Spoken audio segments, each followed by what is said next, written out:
Hare Krishna, dear devotees.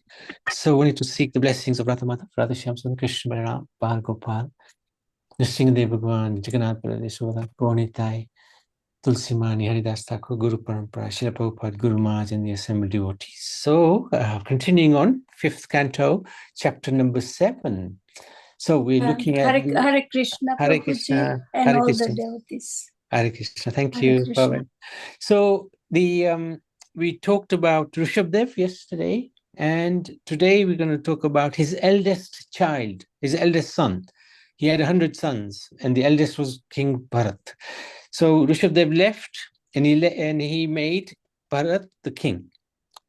So this chapter is all about the activities of King Bharat. Maharaj Bharat was a topmost devotee, following the orders of his father, who had already decided to install him on the throne. He ruled the entire globe. So the whole world is actually known as Bharatvarsh.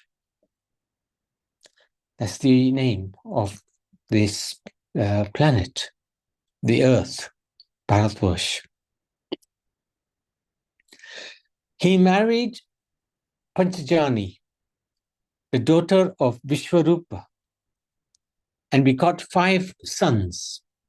Since his reign, this planet has been named after him because he was such a righteous and wonderful ruler. So this planet is known as Bharat. Maharaj Bharat was freed from all material contamination, such as attachment, lust, greed. When the priests were about to offer the sacrificial ingredients into the fire, Maharaj Bharat expertly understood how the offerings made to different demigods was simply an offering to the different limbs of the Lord. For instance, Indra is the arm of the Supreme Personality of Godhead. Surya, the sun, is his eye, etc., etc. Thus, Maharaj Bharat considered that the oblations offered to the different demigods were actually offered onto the different limbs of Lord Vasudev. His devotional service unto Vasudev, Lord Krishna, increased day by day. After enjoying the kingdom for 10 million years, so he ruled for a very long time, 10 million years. He left home and he went to Haridwar. In Pulara ashram is the Gandaki river. So this is a different Gandaki river from the one in Nepal. Where lives Shaligam Shila? Oh, in this one also Shaligam Shila must be living. Okay, interesting. By worshipping the Lord, his heart was completely uncontaminated and all his material desires vanished. And he manifested ecstatic symptoms. So, actually just going a little bit forward. Okay.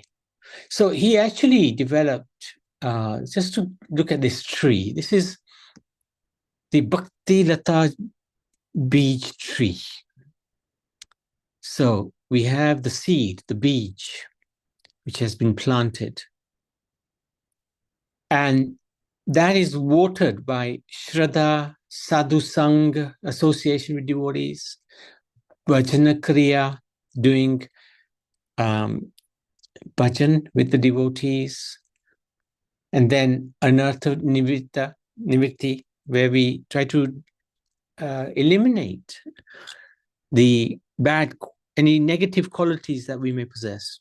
And that's usually done by establishing the positive qualities.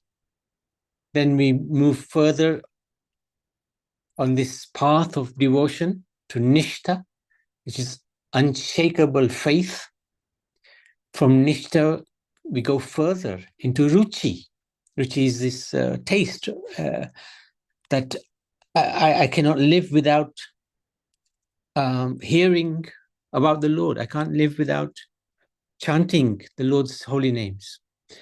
And that leads to Ashakti. Ashakti means attachment. great attachment to the Lord.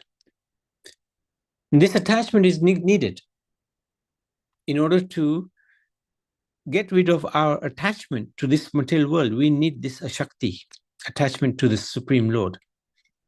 And from there's only 2 steps to go to the highest fruit of bhakti. From Ashakti, we go to Bhava. Bhava means having these transcendental emotions towards the Supreme Lord. And from Bhava is a small step to Prema Bhakti. Prema is the fruit of this devotion. So Maharaj Bharat attained this level of consciousness, which is an exalted position, very high level of transcendental consciousness, Krishna consciousness. So chapter 8, description of the character of Maharaj Bharat. One day, Maharaj Bharat, after finishing his morning duty, sat on the banks of the Gandaki river, where a thirsty pregnant doe or deer came to drink water. And when a lion roared, she jumped over the river. As she jumped, a baby deer fell from her womb into the flowing river. The mother doe fell into a cave and died. With compassion, Bharat rescued the deer, the baby deer, and brought it to his home. So he jumped into the river and rescued the deer. Important lesson is learned from this is that our compassion should raise others from the material platform to the spiritual platform. Otherwise, it can spoil our spiritual advancement. So sometimes we want to do good for others, right? We want to help somebody who is in a distressed situation. But actually, if you really want to help somebody who's in a distressed position, we have to try to help them by elevating their spiritual consciousness. It doesn't mean we are arrogant and we think we are better than everybody. But when we see somebody in need and we want to do something, let's help them spiritually, if we can.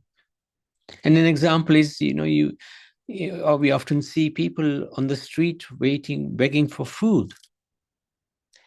So instead of giving them just ordinary food, we can give them prasad, food or fruit, which has been offered to God.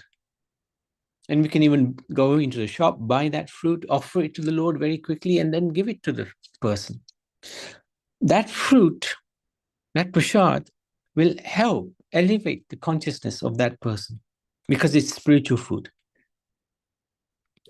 So instead of giving them ordinary food, we try to give them spiritual food. And that will help us actually and the receiver as well.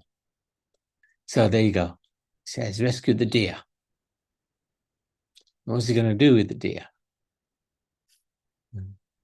Being attached to raising the deer, Maharaj Bharat forgot the rules and regulations for advancement of spiritual life. Bharat was thinking, due to misplaced compassion, since this deer has taken shelter of me, how can I neglect it? So this happens with us as well, right? We know what the spiritual path is, but we may get diverted. And we justify that diversion. They need my help. Thus, he protected the deer to the neglect of his spiritual life.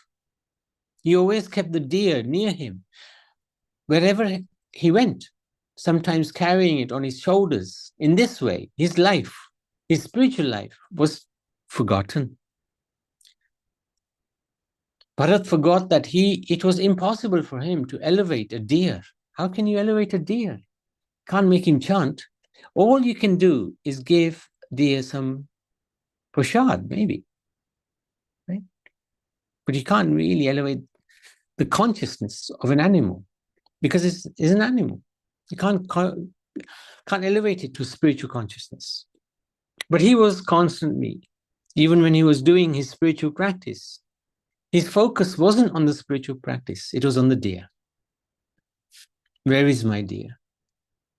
Is he safe? Is he hungry? So in this way, he lost his spiritual practice. If Bharat could not see the deer, his mind would be agitated. He would be filled with anxiety and lament in separation. When will I again see my deer? Maybe a tiger has eaten it. Thinking that he had neglected the deer, he would speak like a madman. The deer has put his faith in me, just as a good man who has a natural interest in good behavior forgets the misbehavior of a cunning friend and puts his faith in him. Although I have proved faithless, will this deer return and place its faith in me? So this is the thinking of somebody who's lost their presence of mind, really. In this way, Bharat, due to previous karma, was overwhelmed by uncontrollable desire, which was manifest in the form of the deer. Thus he fell down from his spiritual activities. At the time of his death. So, remember, time stops for nobody. Time rolled forward. At the time of his death, Bharat saw the deer sitting next to him lamenting. Thus Bharat became a deer. So the last thing that Bharat was looking at, focused on, was the deer. So what happened? He became a deer in his next life. As he had reached the stage of bhava. Now, if you remember, bhava is next to prema. It's a very, very high level of spiritual consciousness. But became over addicted to the deer, neglecting his spiritual life. To immediately rectify his mistake, the Lord gave him a punishment for a short time in order to increase his desire for natural devotional service. And the proof is, Bharat remembered his past life. Even in the deer's body, he was anxious to get out of the deer's body. It intensified his bhakti. He was thinking, oh no, what have I done? I was so close to becoming perfect in my spiritual consciousness. And I wasted that opportunity. I spoiled my life. He was a deer at this time. He was remembering all this. So it made him resolve. He intensified his bhakti. He received and then in the next life, because what he did, he went to where the sages gathered. As a deer, he went to the sages and where in the sages' ashram, and he would listen to the sages. He would take prasad from the sages, and the sages would be amazed. This deer, he comes every day. He's always close to us. He's so gentle, so nice, always eating our remnants. So when he died as a deer, he received a Brahman body in his next life, a body in a family of Brahmins. Even as a deer, he became completely detached from all material things. At the ashram of Pulatsya and Pulaha, he gave up his deer body. There you go. Maharaj Bharat becomes a deer. Mm-hmm.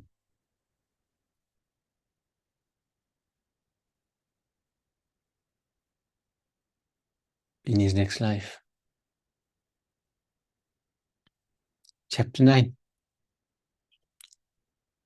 The supreme character of Jat Bharat. So in his next life, he was born as Jat Bharat. So there's 3 lives. One is Bharat, Maharaj Bharat. Second as the deer. Third as Jat Bharat.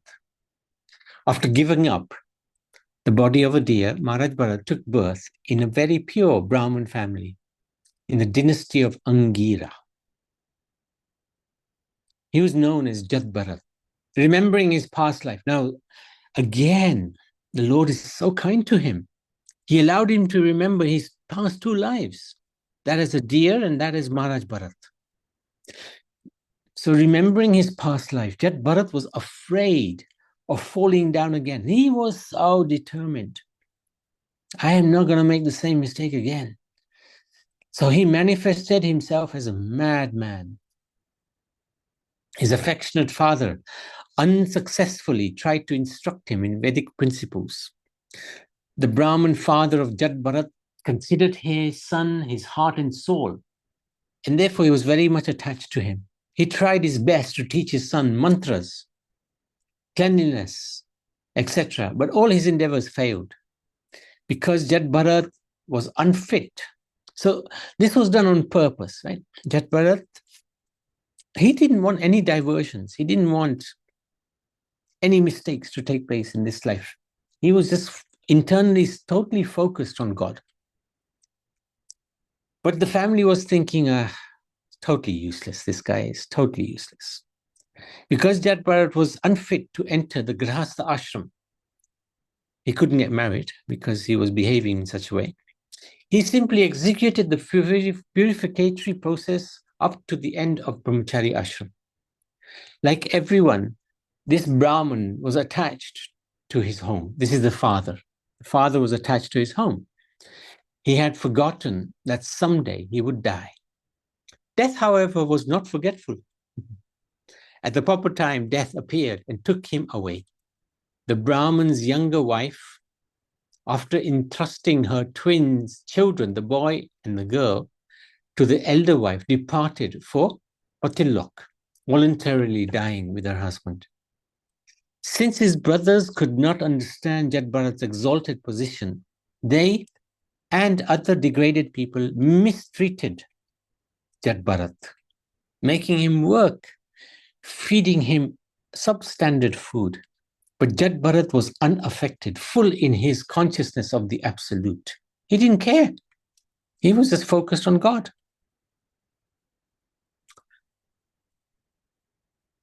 A leader of dacoits, thieves, criminals, who desired a son, wanting to offer Madhakali, Bhadrakali, a dull man. So sometimes this is a tradition that if you want something, you can make a human sacrifice to Madhakali.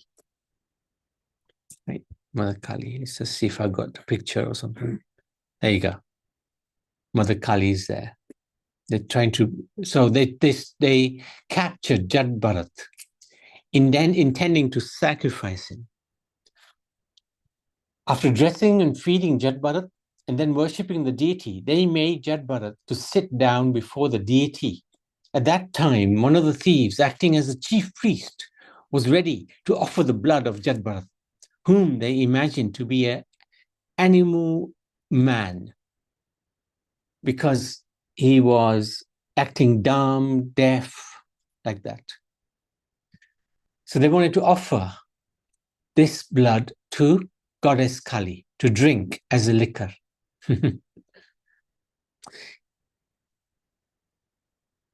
So the dacoit, he took up a very fearsome sword, which was very sharp, and he consecrating it by the mantra of Bhadrakali,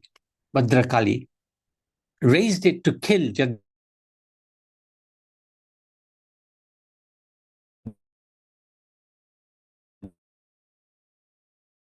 Bharat. Being completely surrendered unto the Lord, Jet Bharat did not protest being brought for slaughter. Jet Bharat didn't care. He surrendered to the Lord. If he's going to be killed, so be it. Understanding that the sinful dacoits were about to kill a great devotee of the Lord, infuriated Kali, Mother Kali, burst from the deity. So there's the deity, and this Mother Kali burst out from the deity. And together with her associates, killed all the dacoits. Why was Jat Bharat undisturbed by this and not showing anger to those who tried to kill him? So why did he stay cool? The highest devotees can be undisturbed, even at the most extreme time, because they have severed the tight knot of bodily identification. They're no longer attached to the body. They are friends of all, acting for their welfare. Oh, if you want to kill me, go ahead. They never contemplate harming anyone, always protected by the attentive Lord with his chakra. The Lord will always protect that soul anyway, completely taking shelter of the Lord, lotus feet of the Lord. Lotus feet of the Lord. That's why he was never scared. So, let's do that one. The discussion between Jat Bharat and Maharaj Rahugana. So this was very interesting, how Jat Bharat was saved. So then, after this incident, something happened. There was a king called Rahugana. He was the ruler of the states known as Sindhu and Sauvira. He was going to Kapil Ashram. When the king's carrier needed a palanquin carrier, they forced Jat Bharat to join them. So they saw Jat Bharat lying on the street, and they said, right, you come with us. We need you to help us carry the palanquin of the king. Because Jat Bharat was checking for ants on the road, he could not keep up with the other carriers. And Jat Bharat, he's very careful, right?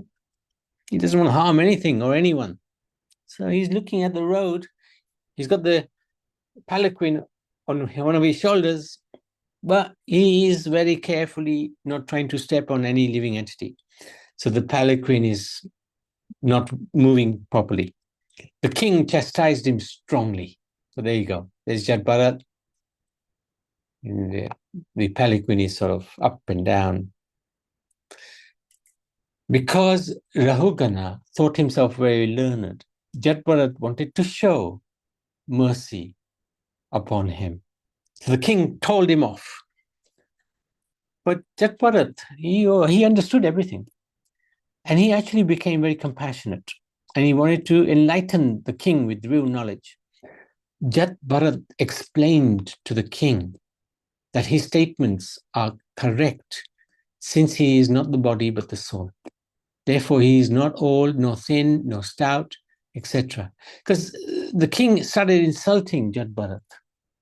What sort of useless person are you? Can't even carry my palanquin properly. What's the matter with you? He said that today you are the king. But then Jat Bharat explained to the king, today you are the king and master, and I'm the servant. But tomorrow, that may be reversed. So he's giving philosophy to the king. And actually, this is really nice philosophy. Let's go through that. So, okay. What did King Rahugana say? First thing he said, you appear tired. You appear tired. By carrying the palanquin alone for a long time and distance. So he was being sarcastic. Yes, Jat Bharat said, I am a spirit soul and detached from the body. The load carried by the body and the resulting fatigue does not belong to me. So then the king inquires further. The soul appeared fatigued due to bodily labor, like milk and rice in a pot experience the heat of fire. And the king also said, you are old, not very strong and stout. And Jat Bharat replied, yes, you're right. This bodily designation is like that. Fatness, thinness, hunger, it's all going to be there. But it doesn't apply to the soul. You have to understand, it doesn't apply to the soul. So then the king says, are you dead despite the life within your body? And Jat Bharat said, yes, everything material has a beginning and end. So you're looking at my body, and yes, it's dead. Do you not know I am your master? The king is saying. Jetbharat said, well, yes, you think you're the master. This master-servant differentiation is temporary and just conventional. So today you're the master, and today I am the servant, but the role might be reversed. Who knows? Mm-hmm. But it is the king's duty to rule and punish disobedient citizens, right? And then the king also says, you are mad. For this disobedience, I shall punish you. Jetbharat said, no, actually you're wrong. I'm self-realized. Even if I am mad, what is the use of your punishment? Because you're only going to punish the body. How can you punish me, the soul? So, and then this is an interesting point. Engaging in one's occupational duty vanquishes sins. So these are the questions and answers, or the criticism by the king and the answers to those criticisms by Jetbharat. So it's the first time Jetbharat has actually shown his spiritual knowledge in this life. When King Rahugana hears the words of the absolute truth spoken by Jetbharat, he immediately descends from his palanquin and falls flat on the ground with his head at the lotus feet of Jetbharat. Seeking to know who he really is, the king begs forgiveness for his offensive speech.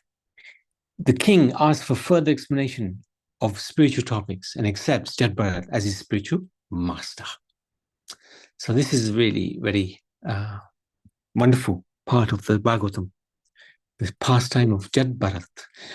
And we'll stop there. Any questions? Any comments? Oh, Surinder, anything you'd like to share? Hare Krishna, Dandavat. Hare Krishna, Hare Krishna. All the Vaishnavas, Nitai Gaur Haribol. Hari Bol. Yes, very instructive katha from Srimad Bhagavatam Prabhu, very nice. Thank you. Yes, so the lesson learned is that we have to avoid material attachment. And as you rightly said, we have to increase our attachment with Krishna, with devotional service to Hari, Guru, and Vaishnava.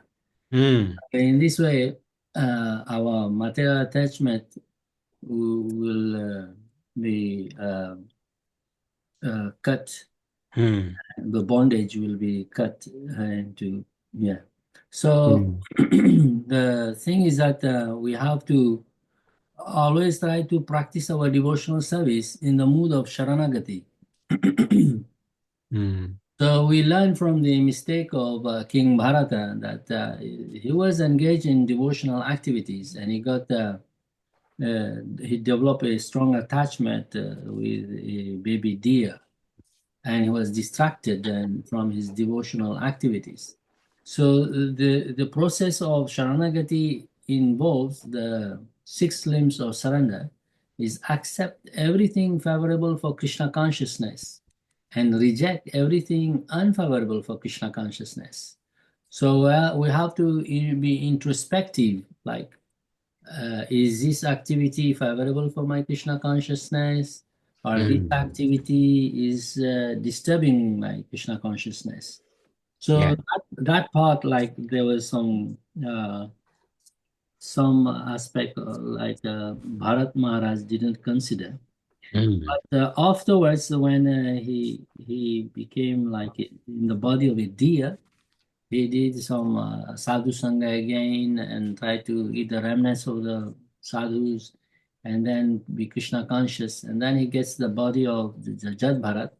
And then he's very careful not to cause trouble to other living entities. And the best way not to cause trouble to other living entities is by the prayer Vishwambhara Vishwera Kalyan. Vishwambhara is Gauranga Mahaprabhu, and Vishwera is the whole world, all the living entities. and kalyana. So we wish good in this way that everybody will receive the mercy and blessing of Gauranga Mahaprabhu. Then we also, as the saying goes, what goes around comes around. So in this way, we also will receive the mercy and blessing of Gauranga Mahaprabhu.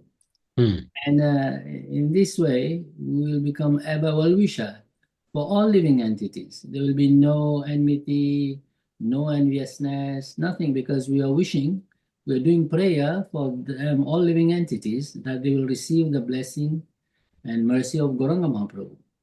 So this mood we try to practice, and then it is a safe platform of Krishna consciousness practice, and Sharanagati platform is a safe platform. We should carefully avoid Vaishnava Aparad, Nama Aparad in general. There are 10, but topmost is Vaishnava Aparad. We should carefully avoid, otherwise that will uproot the Bhakti Lata Beej.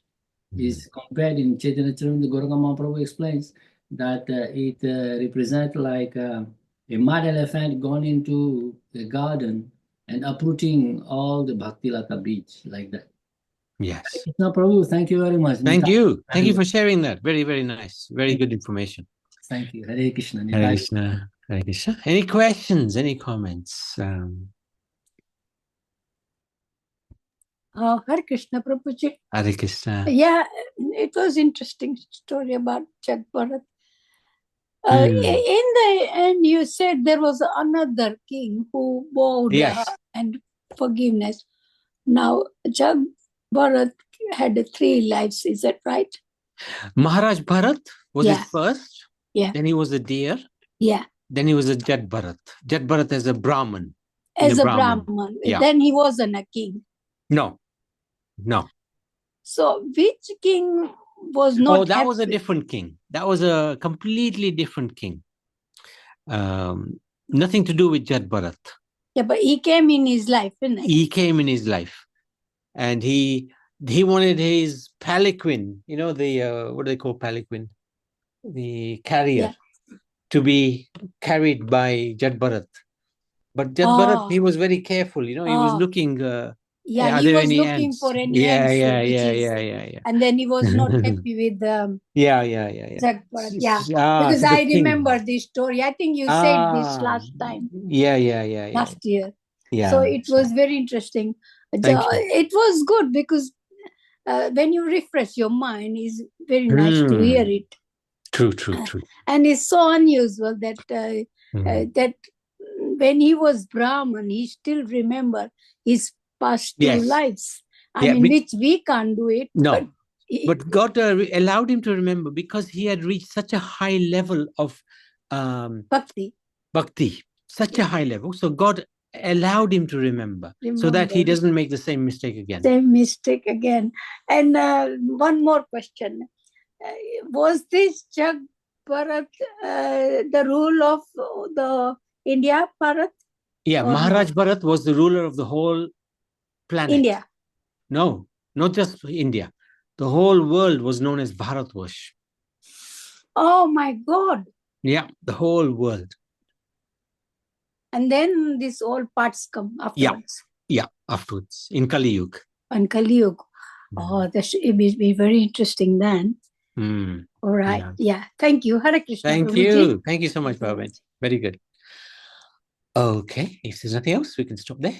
Srimad Bhagavatam ki jai. Maharaj Bharat ki jai.